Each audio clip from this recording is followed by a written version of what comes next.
देखिए, राजनीति में जैसे अभी रात है ना, तो कल दिन होगा। तो निश्चित रूप से राजनीति में लोगों को आशावादी होना चाहिए। सियासत का मौसम भी पूर्वानुमान के गणित पर चलता है। तभी तो चिराग पासवान के अलग तेवर दिखाते ही बीजेपी ने उनके चाचा पशुपति कुमार पारस से अपनापन बढ़ा लिया। खुद गृह मंत्री अमित शाह से पारस की मुलाकात भी हो गई। तस्वीर देखकर समझ सकते हैं कि इस मीटिंग की केमिस्ट्री क्या रही होगी।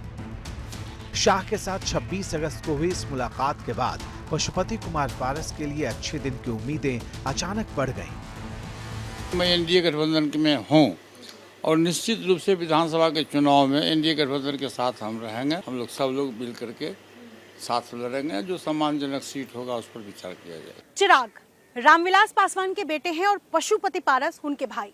विरासत की सियासत में दोनों की एससी वोट बैंक पर अपनी अपनी दावेदारी है। दोनों की अलग अलग पार्टी है। अब बीजेपी का इशारा है कि बिहार में 2025 विधानसभा चुनाव में पारस की पार्टी उनके लिए एक अहम फैक्टर रहेगी। लोकसभा के चुनाव में हमारे साथ में इंसाफ नहीं किया गया, तो मैंने कहा था कि सर लोकसभा की तरह नहीं होना चाहिए। उन्होंने आश्वासन दिया कि विधानसभा में निश्चित रूप से बिहार में जब भी चुनाव होगा तो आपको सम्मान दिया जाएगा।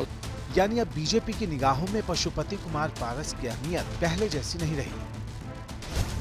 वो भी तब जबकि चिराग पासवान और चाचा पारस में 36 का आंकड़ा है। इससे पहले पारस एनडीए के सहयोगी के नाते फोटो सेशन तक सीमित रह गए थे। पशुपति पारस की एनडीए में क्या हैसियत रही है, इस बात को इसी तथ्य से समझा जा सकता है कि 5 सांसद होने के बावजूद पशुपति पारस को लोकसभा चुनाव में एक भी टिकट नहीं दी गई थी। बीजेपी ने पारस के बदले चिराग पासवान पर भरोसा जताया। उन्हें सीट बंटवारे में बिहार में 5 लोकसभा सीटें दी। इन सभी पर चिराग की पार्टी ने 100% स्ट्राइक रेट के साथ फतह हासिल की। चिराग को मोदी सरकार 3.0 में केंद्रीय मंत्री बनाया गया। पीएम मोदी के वे सबसे भरोसेमंद नेताओं में एक माने गए। लेकिन अचानक बहुत कुछ बदलता हुआ दिखाई दे रहा है। एक एक कर 5 मुद्दों पर चिराग ने सरकार और एनडीए से अलग रुख दिखाया। सिविल सेवा में लेटरल एंट्री का विरोध, जातीय जनगणना का समर्थन, वक्फ बोर्ड बिल पर सरकार से अलग राय, SC/ST आरक्षण में कोटा पर सुप्रीम कोर्ट के फैसले का विरोध। इस मुद्दे पर विपक्ष के भारत बंद को नैतिक समर्थन।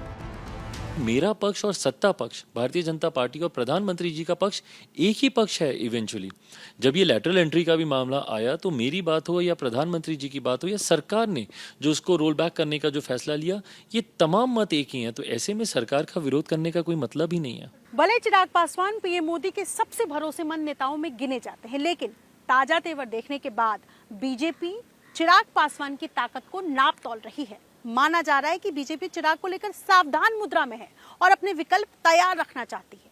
और इसी वजह से अचानक पशुपति पारस पर प्रेम बरसाया जा रहा है।